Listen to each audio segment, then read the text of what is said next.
Sydney, did that day off do you some good to just kind of get away and reset your mind? I think so. Yeah, I think a day off each week is beneficial for all of us. It's a nice long season. We enjoy every moment of it, but being able to rest is always nice. Did you notice maybe a better vibe coming back yesterday? I don't know if the vibe was ever not good. I think we continue to keep growing as a team, and I think yesterday's practice was fun. Every practice was fun in my opinion, but I thought yesterday was pretty loose. As we move into postseason, we're just trying to keep it happy, keep it loose, and keep learning. Seems like you've become more consistent in the circle throughout SEC play. What has allowed you to do that? I think being able to control my mindset, understanding that I can control only what I can control, and I think just reminding myself like I'm here, I have the opportunities, I'm playing the sport I love, and I'm doing it with people I love, and I think it's just keeping the happy mindset, knowing that this is just a great opportunity to be in. A lot of full counts, especially in that game 3, I noticed. And they just weren't biting on any of the pitches that were dropping. Are you going to change your approach at all moving forward, or just kind of stick with it there? I think it depends on who we're facing. As much as I prepare for them, they prepare for me. I think it's just going to have to adapt through each game, whatever happens during the game, see what we have to do, and just move on from there. Is this weekend a good breath of fresh air not having to face an SEC team? I mean, Liberty's a very strong team as well. I think it'll be a good weekend for us. I know SEC's over for us, but I think this weekend will be a good one going into the SEC tournament for our mindset, for our gameplay, and just moving forward. Follow up to that, how do you keep that level of intensity though, moving into a game like this, before you get to the SEC tournament?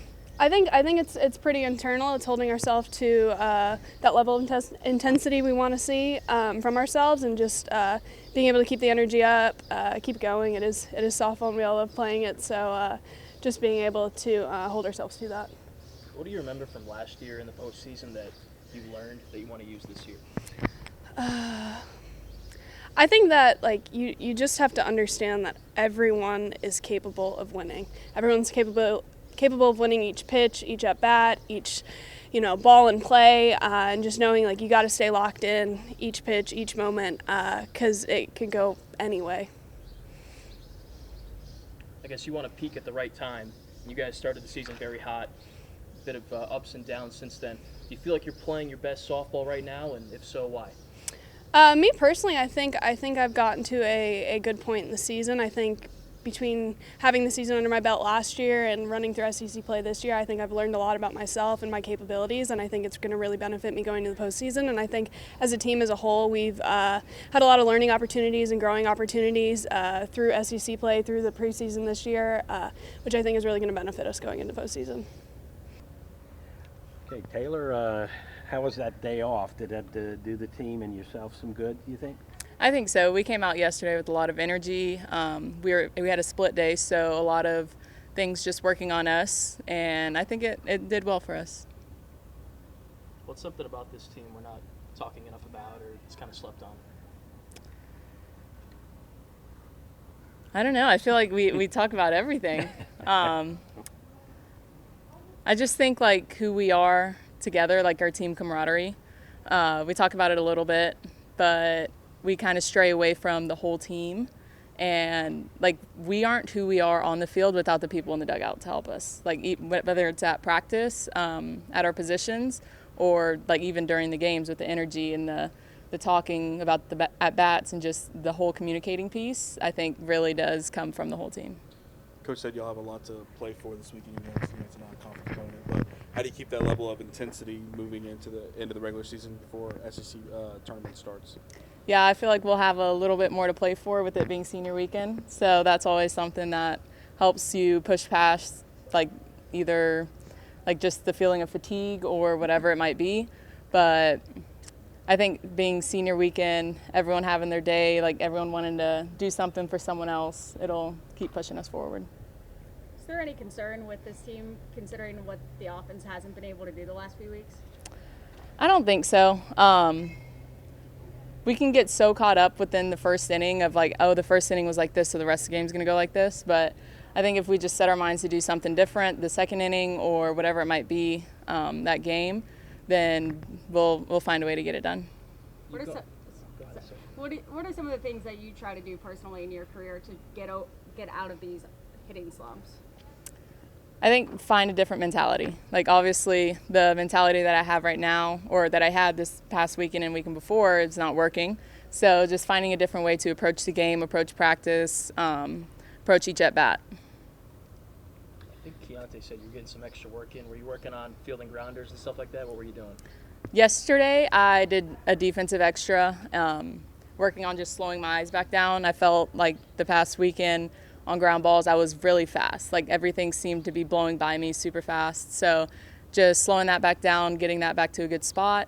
And today was hitting, so working on a little bit of hitting extra and getting better with that. So over the past few weeks, you guys have been facing some of the nation's top pitchers, and they're throwing like 70, 75 miles, which is like fast as you've seen. Do you guys like practice that at all, like hitting a ball like that fast? Yeah, we'll set up the machines to either be exactly at what their pitchers are going to do or maybe even a little faster if possible. Of course, with Carlin Pickens, we weren't going to set it up to 78.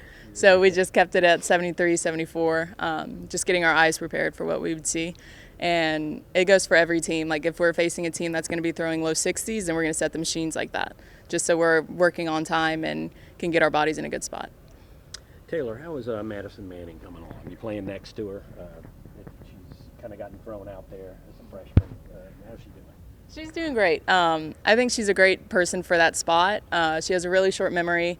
Doesn't take things too personal, so whenever she is getting coached, and of course right now in this moment, like she's going to be getting coached a lot. We all are. But she takes it very well. She uses it as constructive feedback. And she always has a good attitude out there. Mm-hmm. What about at the plate? How's her development been? I think it's been great. Over half the time she's gotten out, it's been on a squared up ball. So I think that's a good spot for her to be in. They'll eventually fall, and we'll be right where we need to be. Did you have a moment when you guys kind of bumped into each other? Maybe now, like laugh about it a little bit. Yeah, the next day when we were getting ready for the game, I asked her, I was like, is your neck a little sore? And I couldn't realize whenever I first woke up what it was that made it so sore. Then I figured it out, and we talked about it. She's like, yeah, mine's a little sore, too. I'm like, yeah, let's not do that again. Is this weekend a little more special for you with it being your senior weekend? Yeah, of course. All the time that I've spent playing here, like it's a great way to go out with the same fans, same people around me. Always having that special bond with whether it be the Tiger fans or teammates or just family that's been supporting me through it all. Coach mentioned how when you have a drop pitcher, you might get some weird bounces. Was there anything different about this past series? Because it seemed like there were some really tough ones for you guys every game. Yeah, for me personally, who was it? It was Bree Ellis. It was the first inning of the third game, I believe. It was a drop ball, high chopper up the middle. And, of course, the top spin we know is always going to, like, fall down quicker. But with the wind blowing in, I think it, like, hit a wall, too. So just making a lot of weird hops. But we got to work on those yesterday with some machine work. Bouncy balls get a little extra reaction from it. So we'll be ready to go for this weekend with the drop balls. Guess you need, like, a wind machine, too. Maybe. Yeah. You've been here, what, 4 years? 5. 5? So you've been on teams that have, come up just a little bit short maybe. What do you think separates those teams and one that can make the College World Series? I think just the ability to persevere. Like, Coach talked about how her 2015 team that went to the World Series and got third had this same run at the end of SEC. So I think just being able to look past that, not let that stop us, and just keep going.